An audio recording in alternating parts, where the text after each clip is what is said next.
psalm, and then we'll read words from the book of Ecclesiastes, or what we call Kehilah, following that. So we'll begin with Psalm 121.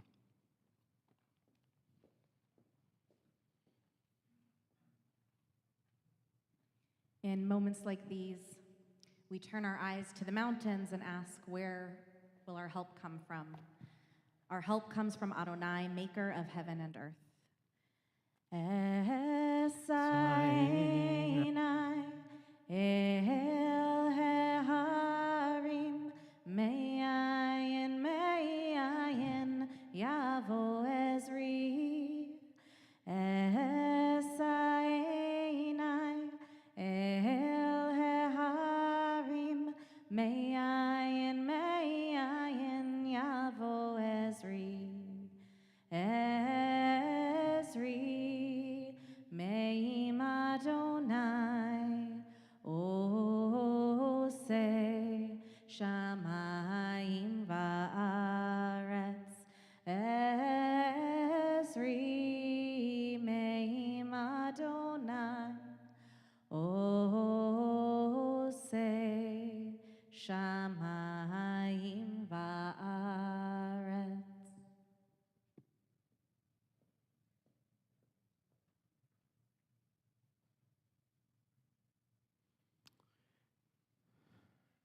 It is a fearful thing to love what death can touch.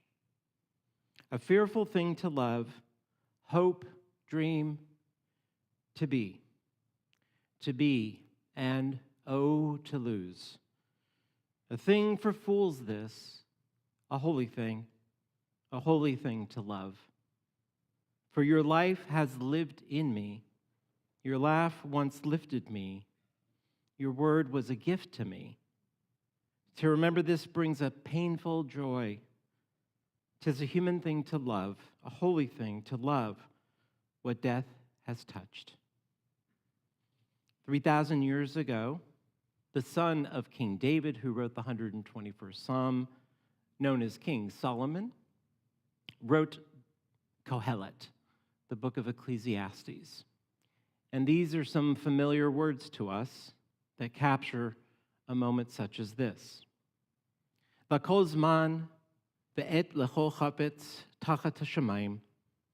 There is a time for everything, a time for every experience under heaven, a time for being born and a time for dying, a time for planting and a time for uprooting the planted, a time for destroying and a time for healing, a time for tearing down and a time for building up, a time for weeping and a time for laughing, a time for wailing and a time for dancing, a time for throwing stones and a time for gathering stones, a time for embracing and a time to refrain from embracing, a time for seeking and a time to lose, a time for keeping and a time for discarding, a time for tearing and a time for sowing, a time for silence and a time for speaking, a time for loving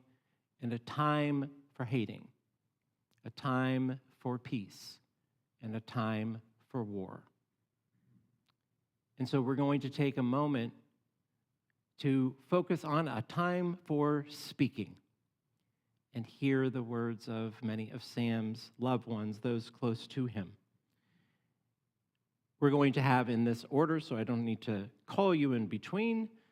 First, Richard Glassman, and then Joe Luber, and then Michael Baker and Sally Simon. And before they come to the Bima, it's really an honor to call Edward Sao Shuda, veteran of the United States Marine Corps, to share a beautiful poem that he has prepared for today. And then the speakers.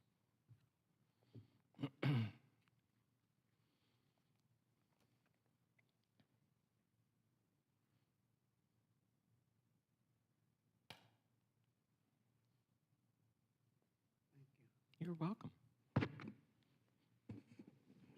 Good afternoon, ladies and gentlemen. My name is Ed Sauceda. I am the Sergeant at Arms for the Ira Hayes Detachment 002 of the Marine Corps League. And thank you for having us here today. This poem that I wrote, it is titled A Marine Warrior's Legacy. From the light of day with artillery sounding close by, to the darkness of night with bombs bursting and thundering afar, he stands valiantly at his command post in faith and valor, knowing that courage is not the absence of fear, but rather the judgment that there is something else that is more important than fear itself: his country, his battalion, his people, and his family. Because in faith we have God, and in valor we have hope. This is why our brother Sam has earned his place within the proud culture of the Marine traditions, symbols, and values of the legacy of service to our nation as the nation's rapid response force of the United States Marine Corps. Rest in peace, our fellow Marine warrior. Thank you.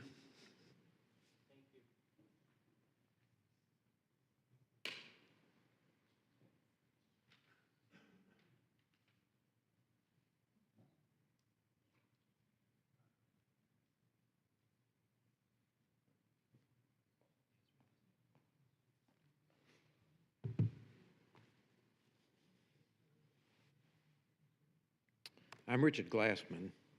I'm Julia Bell Baker's son. This is going to be tough. I've had the occasion to speak in numerous churches through the years for various reasons, but this is my second time to speak in a synagogue or a temple. The last time was my bar mitzvah. So it has been a while. The man, the myth, the legend. Yes, he was a legend. That's not an exaggeration, because Leonard Samuel Baker was legendary, not just in the length of the quality of his life, but in the love and substance of his stories. To know Uncle Sammy was to hear and know his stories. But they weren't just stories. They were tidbits of a gargantuan life that was lived by the person that he was. They are and always will be a part of history. Because Sam, as a Jewish young man from Clarksdale, Mississippi, found out his first name was Leonard for the first time when he entered the Marine Corps. This is straight from Uncle Sammy. They lined up the first day and said, "Leonard Baker." Nobody stood up. Uncle Sammy said, he said to himself, "Who's this other Baker?" He thought, maybe it's a relative. Sure enough, it was him. And there was born one of the many funny, lovely, and moving stories of Leonard Baker's life. When and how he learned his first name was the first of many more to come. Everyone sitting here knows that Leonard Baker was bigger than life. He was so much bigger than life, than the 102 years that he lived. He had a life filled with love, joy, challenges, and people that made up the DNA of his stories. Sam was not just a man of words, even though you would be hard-pressed to find someone with a more storied, wordy life. He was a man of action, conviction, and honor. He dedicated one of his lives to our country in the Corps, in the Marine Corps, and never stopped fighting for progress. A respected member of the Jewish community, Our Uncle Sammy never forgot the importance of heritage and faith. And of course, he didn't just tell his stories to the people he loved, he shared them with the entire world. A man of action and a published author in his 90s. He taught and believed that all children should learn to know how to and love reading. Turns out you can teach an old dog new tricks. He was a proud father, a husband, a brother.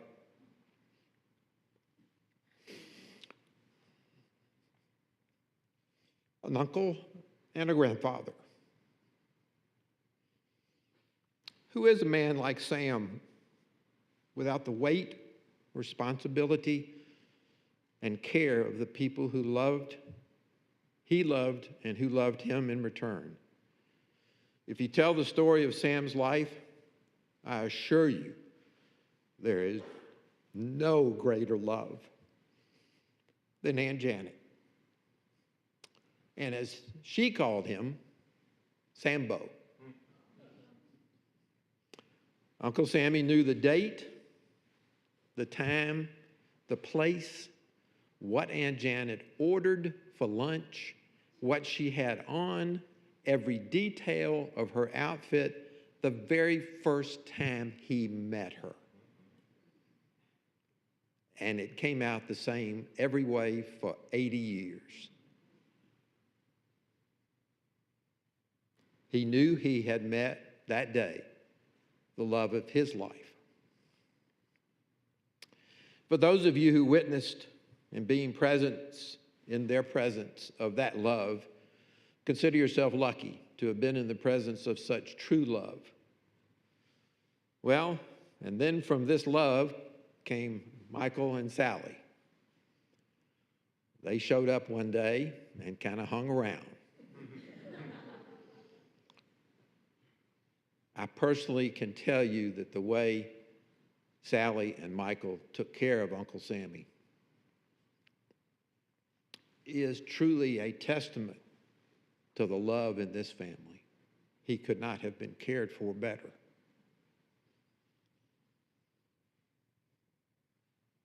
Thank you, Sally. Thank you, Michael. So how do we utilize the master of storytelling? We keep telling his stories. Surround yourself with loved ones whose stories need to be heard, and never stop telling his stories. That's how we keep the love and life of a one-of-a-kind person like Sam around for a long, long time after he's gone.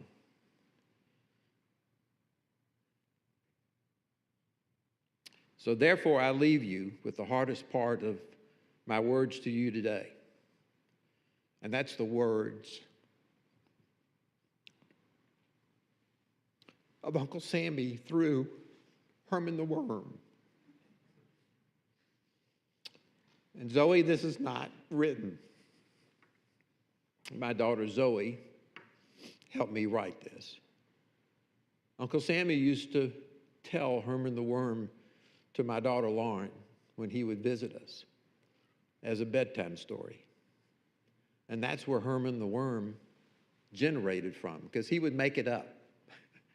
She didn't know it, but he would make it up. And Zoe and I were working on this, and Zoe found this from Herman the Worm. I'll do my best. Herman landed on her shoulder and said, "It's time for me to begin my journey. I will really miss you, Petunia. We've had so much fun together. It will be so much fun to share my new adventures with you when I return. I love you, Petunia." Tears started to run down Petunia's cheeks. Herman saw them and said, "Please don't cry. This is such a happy time for me. Share my happiness with me. Be happy like I am. I will see you again soon." I can try not to cry, but it is sad to think you are flying away. And I may have to wait a long time to see you again. Time goes quickly, Petunia, said Herman. You gave me love when the world was not friendly to me. That is something we'll always share. I will come back someday soon, Petunia. And in the meantime, I will send my butterfly friends to you to keep you company while I am gone. Just watch for them. Goodbye for now, Petunia, said Herman as he flew from Petunia. Shoulder. He came back, kissed Petunia on the cheek, and began to fly.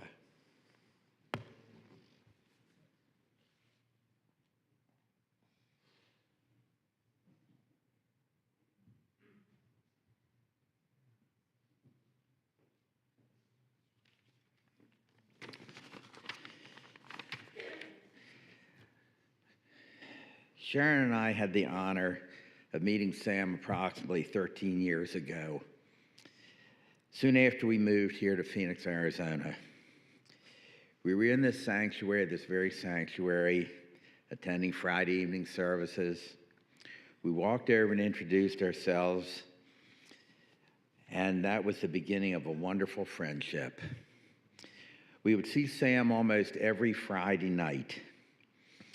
When Sam wrote one of his books, Sally brought him to our home for a photo shoot for an advertisement, and the picture is actually sitting out in the rotunda on the table. You'll be able to see it. Sam, in his late 90s, climbed on the rocks on the waterfall behind our yard. And of course, my wife was terrified that he would fall. But Sam just crawled up on those rocks, and he sat down and read to our grandchildren, Kehilah and Benjamin Trevino. He read from the book, Oscar the Mouse. That will always be a memorable event and moment for the Lubers and the Trevinos. In my lifetime, I have never met, nor will I ever meet, a finer gentleman. Truly a mensch. I will close with a poem that I have read only at the funerals of two other extremely close friends. It is titled The Best. Adonai saw Sam was getting tired and a cure was not to be. So he put his arms around him and whispered, "Come with me." With tearful hearts, we watched him fade away. Although we loved him dearly, we could not make him stay. A golden heart stopped beating, hard-working hands at rest. Adonai broke our hearts to prove to us he only takes the best. Thank you.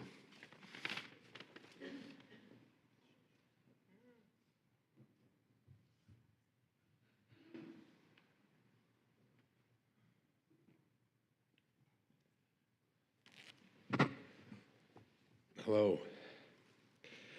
When talking with my wife, Gail, about what I should talk about, her advice was to talk about things people did not know about Sam. Dad, I thought that was really good advice. What most of you might not know is that from the age of 18, I was living away from Dad at Alabama and Mississippi State, or working in New York City and living in New Jersey. And then in 1990, Mom and Dad moved to Arizona. So most of my conversations and communications with Dad when I wasn't visiting was with phone calls. I called often, and for the last 8.5 years, I called every day when I wasn't visiting him. One of those calls, Dad and I were talking about a football game that we had both watched. He was watching it in Arizona, I was watching it in Maryland. And the quarterback had been hit by a defensive player and driven backwards. He fell, landed on the back of his helmet, and got a concussion. He went out of the game, and he never came back because his head bounced off the ground. And the game changed from the fact that the quarterback wasn't in the game anymore. And that's what I was talking to Dad about, was the fact that that hit changed the whole rest of the game. And then Dad said, yeah, I saw that. And I have an idea on how we could design a football helmet so the quarterback could fall back, have his head bounce off the ground, and not get a concussion. And it took more than 2 years to have Dad design the parts. I then had the parts made. I then had the helmets tested with beyond our wildest dream results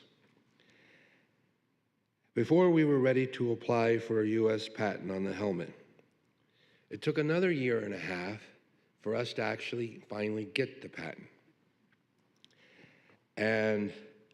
But Dad said we needed one more thing to be added to the helmet before we could have it sold and people could buy it and not get concussions. There was one more thing we needed to do. And after over a year, it became clear that we were not going to get the patent on the last piece of the helmet for to prevent concussions. So Dad was doing advanced engineering on helmets well beyond the age of 100. We started, it was like 94, 95, and it was well beyond 100 when we finally realized we weren't going to get the last piece. We did a lot more than talk about football. We talked about our lives, what was going on in the world, and yes, politics. Many of you do not know that I have accomplished many of the things I did with Dad encouraging me in his own special way. I came home from Mississippi State, where I was getting my MBA in finance, and I gotten 2 A's and a B. I was very proud of myself. After I handed Dad my report card, he pointed to the B and said, "What happened here?"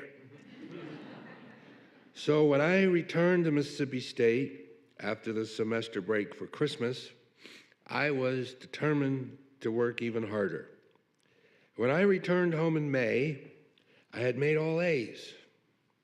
I figured he has to say something good this time. He looked at my report card and said, "See, I told you you could do it." It was that kind of pushing, that motivation that got me to accomplish things I never thought I could do. After graduating from Mississippi State with honors, I got a job with MetLife's executive MBA program. I was on track to be in the home office on 1 Madison Avenue in 5 years. With Dad's special brand of motivation, I made it in only 2.5 years. As you can see, Dad had a very big impact on my life, then and throughout the years of my life. Dad was an amazing and smartest man I've ever met. I was so very lucky to have him as my dad for 66 years. Thank you.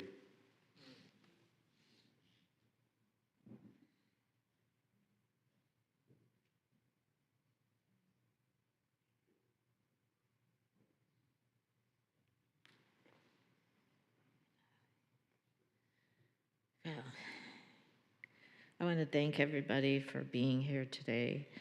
And I just, I have 4 traits that characterized my dad throughout his life that defined the man he was. It was kindness, curiosity, a love of learning, and humility. And I have to tell the humility story first because it was just, I just learned it. My dad used to talk about how he would go down range. We lived for a while in Seattle, Washington. I mean, well, I was born in Seattle, Washington. We lived in Cape Canaveral, Florida, and my dad would he would tell us all that he had to go down range and for something, and then he would, come back and he would tell us Herman the Worm stories. And I never understood for years. I finally just asked my dad last year. I said, Dad, what does downrange mean? And he said, well, it's blah, blah, blah. And then I said, well, what does that mean? And he said, well, I went to Houston. And I said, what were you doing in Houston, Texas? And he said, well, we were working on the flight window, the window for the rockets to go through. I was like, Dad, why didn't you say anything about that? He said, well, I didn't want to brag. And I was like, oh my God, that's so classic Uncle Sammy. So, that he wouldn't share that he had worked on the flight window. So, but he was also deeply committed to military service and promoting children's literacy and guided by strong morals and an unwavering work ethic. As a young man, Dad had never traveled more than 150 miles from home, even while attending college. But when the attack of Pearl Harbor happened in 1941, he felt the call to service and joined the Marines. During his military service, Dad traveled far and wide from the South Pacific to the North Pole. He went on to serve as the director for the National Geodetic Survey for 30 years, which later became NOAA. And he was the very first salesman for the GPS technology. They were giant, weighed a lot, and you got 3 of them for like $50,000. And then my dad was just thrilled that you could, that they were on watches, and he just thought that was the best thing that had ever been invented. After the passing of my mom, my dad took up a new challenge, children's books writing, and publishing his first of 5 children's books, starting at 95 years young. So he started with The Silly Adventures of Petunia and Herman the Worm, and that expanded on the stories he told us as kids. I remember one of the sweetest things that didn't make it in the book was Dad had sent Herman the Worm into space with John Glenn, and he was like waving at people. And Dad always found a reason to smile and make people laugh. And he was trying to write a book at 102 3/4 on Earl the Squirrel and friends. And he's like, but where's the punchline? I have to have the punchline. So we didn't quite end up with Earl the Squirrel, but he had other characters, but he was just so sweet about all these things. And so anyway, Dad always loved creating reasons for joy and laughter. Dan embodied the Marine Corps' values every day of his life: honor, courage, and commitment. Much like the cake cutting tradition, he participated in many years where the oldest Marine passes a cake, God bless you, slice to the youngest. Dad served his life passing on wisdom, humility, and service to others. His legacy lives on in those he mentored and inspired. And also, he was, God bless you, he always inspired so many people. I mean, like the people at the V that cared for him. My dad was like, they had a scholarship and they said, he would tell them, you need to apply for the scholarship. And they're like, Mr. Baker, do you think my child will get it? And they're like, oh yeah, he'll get it. So then they would come back and say, they got a scholarship to college.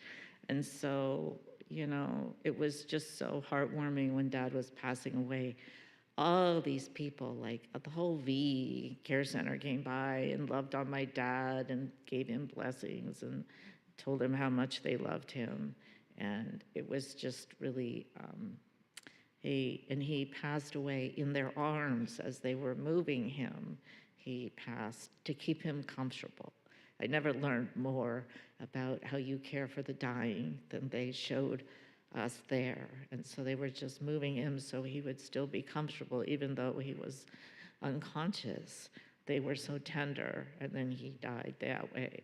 So he was loved from beginning to end. And I just want to say thank you for all of you that came and for being here and loving my dad.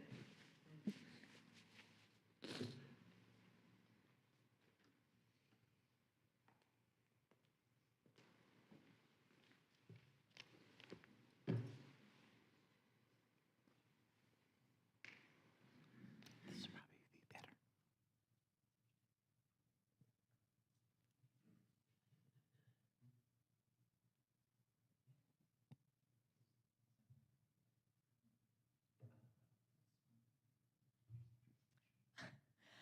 Hello.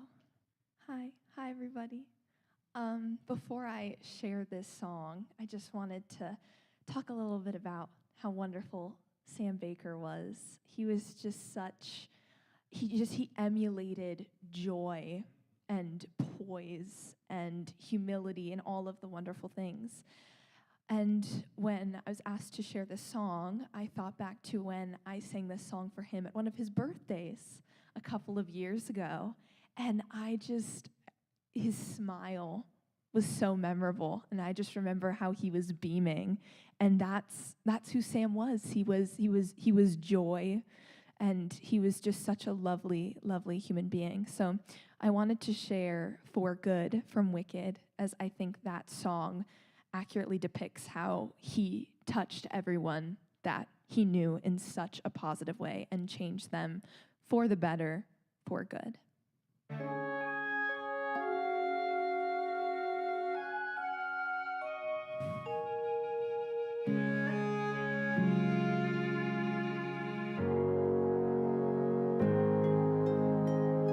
I've heard it said that people come into our lives for a reason, bringing something we must learn, and we are led to those who help us most to grow if we let them, and we help them in return. Well, I don't know if I believe that's true, but I know I'm who I am today because I knew you. Like a comet pulled from orbit as it passes the sun, like a stream that meets a boulder halfway through the wood. Who can say if I've been changed for the better? But because I knew you, I have been changed for good. It well may be that we will never meet again in this lifetime. So let me say before we part, so much of me is made from what I learned from you. You'll be with me like a handprint on my heart. And though whatever way our stories end, I know you have rewritten mine by being my friend. Like a ship blown from its mooring by a wind off the sea, like a seed dropped by a skybird in a distant wood. Who can say if I've been changed for the better? I do believe we have been changed for the better. And because I knew you, because I knew you, because we knew you, we have been changed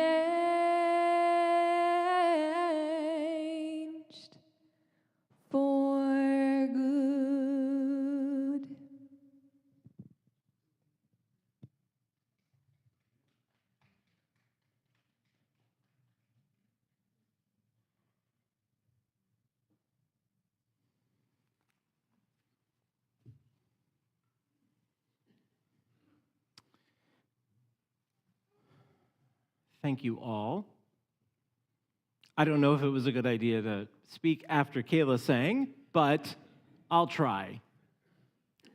Thank you, Edward and Richard and Joe and Michael and Sally. What are you? Asked Mimi. I'm just a little white mouse, he said. Not in this home. Mother says we shouldn't be called white, black, or tan. We are all people, Mimi replied. This book, written in 2020, or published in 2020 by a 97-year-old Sam Baker, tells the story of a young girl named Mimi who thinks that there is a boogeyman living somewhere in her room. She searches everywhere and finds that the boogeyman is, in fact, a mouse named Oscar. And in this bedtime story, we see an illustration of two special messages. One is about how fears can sometimes be misplaced, and the second is captured in that line. We shouldn't be called white, black, or tan. We are all people. For Sam Baker, a son of the Deep South, Oscar represents so many facets of Sam's life and his core beliefs. At his essence, what we in Judaism call his neshama, or his soul, Sam's great gift was his passionate resistance of hatred, negativity, and prejudice that would separate any one person from another. Sam had a Yiddish neshama, a Jewish soul, heavy with wisdom of his own life experience and an innate ability to share stories, as we've heard, that lifted our souls and made us smile. I don't know how many of us know people, anyone, Jewish or not, from Clarksdale, Mississippi. Sam was the first for me. In our Jewish story, in this week's Torah portion read throughout the Jewish world, called B'Ha'alotcha, our ancestors over 3,000 years ago take the first of many journeys that would take a total of 38 years from the wilderness of Mount Sinai to Israel, the promised land. And it was no easy task for our leader Moses to move over 600,000 people in a desert who are Jewish from one place to another without a little assistance and presence of God, which was found in a thick cloud during the day and a pillar of fire at night. Today we honor Sam's memory by sharing a part of this greatest story of the Jewish people ever told, and we dedicate this teaching to his memory and life. Al pi Adonai yisu b'nei Yisrael v'al pi Adonai yechunu. It was at the insistence and commandment of God that the Israelites would break camp, and at the commandment of Adonai that they would remain encamped. When the cloud lingered over the tabernacle for many days, the Israelites observed Adonai's mandate and would not journey. And at such times as the cloud rested over the tabernacle, for but a few days they remained encamped at God's command and broke camp at God's command. In other words, they would stay at God's command, they would pack up at God's command, and then they would move on at God's command. And from this, we learn that this 38-year journey of the Israelites from Sinai to Israel wasn't of equal parts or any sequencing. It was not as if they would remain at a place for a certain specific amount of time, then break camp, and then move on in an allotted amount of time, but rather our ancestors moved or made camp at the command of God. Whether they would camp or travel for a day or a week or a month or any variety of the above was entirely up to God and their faith. Jewish mysticism, what we call Kabbalah, comments on these verses from Numbers chapter 9 about moving and going and staying and camping and breaking down and building up in the following midrash or commentary. According to the Kabbalists, these sages of Jewish mysticism, the reason why the Israelites did not break camp in regular intervals or travel in regular intervals was actually that the purpose of traversing these various areas was to locate and rescue stray sparks of sanctity, which had been captured by forces resident in this unfriendly desert environments. These stray sparks of what we would call God's presence would get stuck, if you will, in the harsh environment of the desert. And the Israelites had to stay for a certain amount of time according to God's will to find those sparks and gather them. And only God was able to determine how long or short they would need to stay in a certain place. How much time was sufficient for this task to be accomplished in all of these locations along their 38-year journey. As I studied this text over these past couple days, my attention was drawn to the incredible concept of our ancestors waiting and looking and being curious to find stray sparks of God along their way. And for those of us who are fortunate to know your dad, fortunate enough to spend a little time with Sam, I hope we can find deep meaning and connection in these words, because that's how Sam lived his life. Sam's life journey was filled with layers upon layers upon layers of stories, opportunities, and experiences where he located, gathered, and many times rescued those stray sparks of sanctity and wrapped them up as a gift for us. He had the greatest gift of curiosity in ideas, in concepts, in renderings, in how things worked. He was the guy who would take it apart in order to put it together to find meaning. He had the greatest gift of curiosity in not just ideas and concepts and renderings, but in other people. He learned from everything and from everyone because of this curiosity and because he was not afraid to ask questions in order to truly understand how people ticked, how they worked. He made us feel so special and honored and loved because of his willingness to know why we thought the way we did or did the things that we did. To truly understand who we were, to find a spark, and then to share it with us in reflection. And he shared this spark with us, of course, through his stories, but also in the observations he shared with us, wherein we found encouragement and love. I was always in awe of his ability to recollect stories from his childhood in Mississippi, or anecdotes from Sacramento, where he met Janet and those first dates. Even at the end of his life, which, let's be honest, we thought was over several times in the last 10, 15 years. I mean, the guy was like a cat. He would share the most explicit details of stories that took place 80, 90 years ago. Most of all, his curiosity and love of life made it so that he never, ever, ever wasted time. What was so hard about these last few weeks for Sam was that he was sitting idle. He couldn't handle or tolerate the idea of not doing something.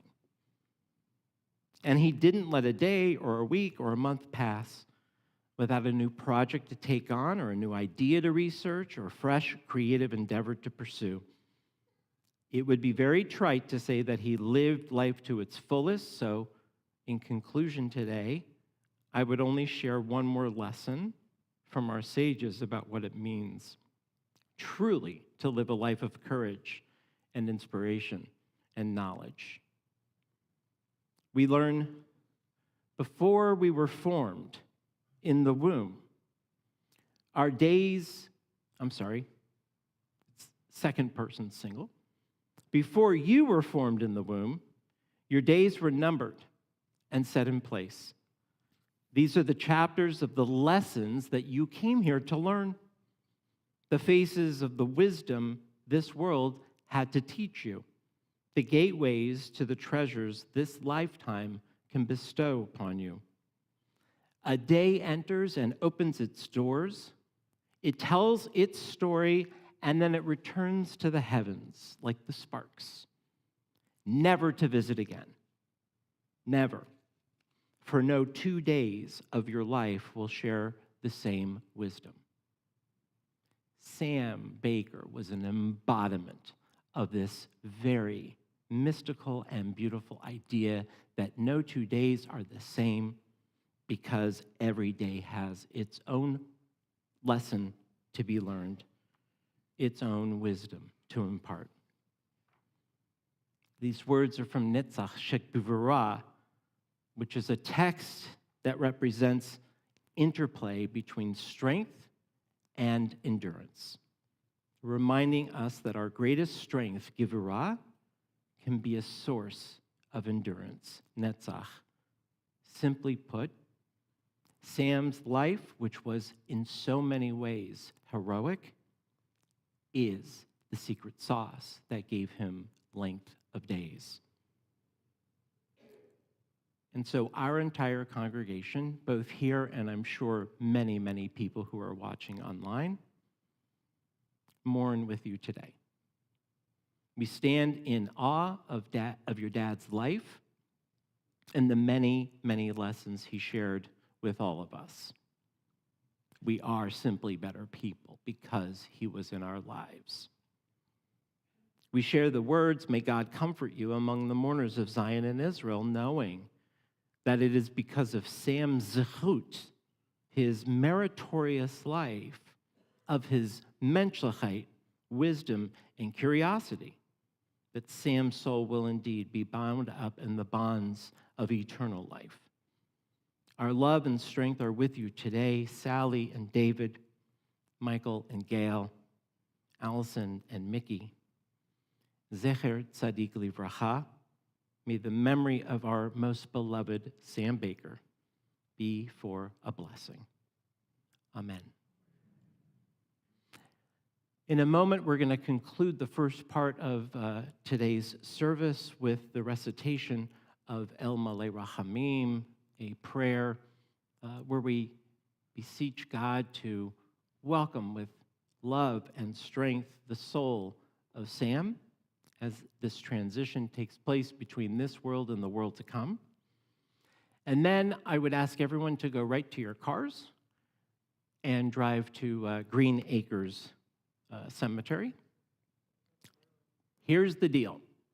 I'm just getting to that right now. We are scheduled for a 2:30 start. It is now 1:30. Now, the temptation will be to hang out and schmooze and then be late. It's better to be early than to be late. So please try to be there by 2:15, but please, now this is the second most important part. Actually, this is the most important part. Stay in your cars. There will be a color guard. There will be things getting lined up. When you see me and Sally and Michael going to the graveside, that would be a good time to get out of your cars. However, I don't know if you know this, but it's a little warm outside. And I worry about you. We worry about you.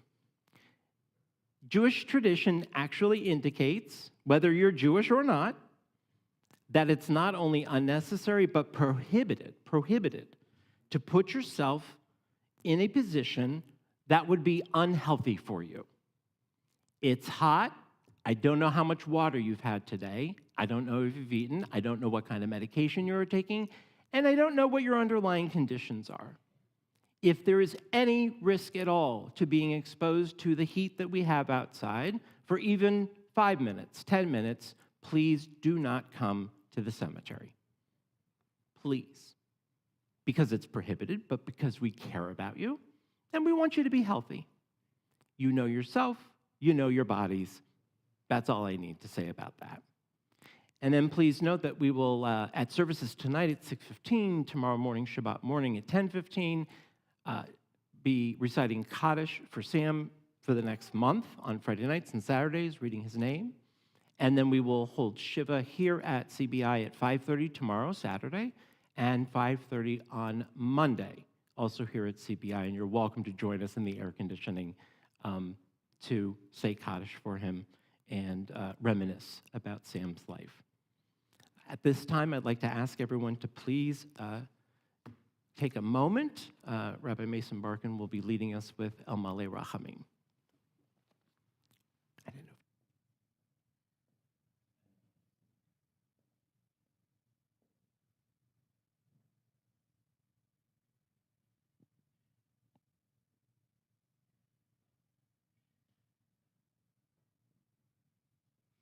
We remember Sam, and our memories help us to hold him. When someone lights up a room with a smile and a twinkling eye, we remember. When we take on a new challenge, no matter our age, we remember. When we share our lives and our wisdom and our laughter with those we love, we remember. And when we tell our stories, we remember Sam. May you all be blessed, and through you, Sam's name and his life will forever be a blessing. Please stand now for El Malei Rachamim.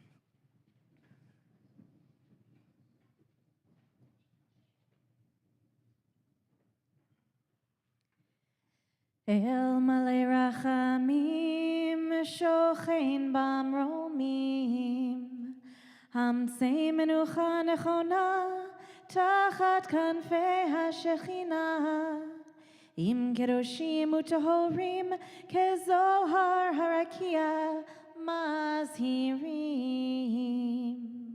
Et Nishmat Shmuel ben Moshe ve'ita, Shehalach le'olamo, Bal harachamim yastirehu b'seiter kenafav le'olamim. Vayitzror bitzror hachayim et nishmato. Adonai hu nachalato v'yanuach b'shalom al mishkavo. V'nomar Amen. God of abundant mercy, God most high, may the soul of our loved one who has gone into eternity find the gift of perfect peace in your embrace, together with the holy and pure, whose light shines like the radiance of heaven. Compassionate God, hold him close to you forever, so that his soul may be bound up in the bonds of eternal life. May he find a home with you, and may he rest in peace. Together we say, Amen. If everyone would be so kind, let's allow the family first to leave, and they can go to their cars. We do have some water available out in the rotunda, and then we will see you in just under an hour for the interment and military honors for Sam. Thank you all again for being here, and may you go in peace.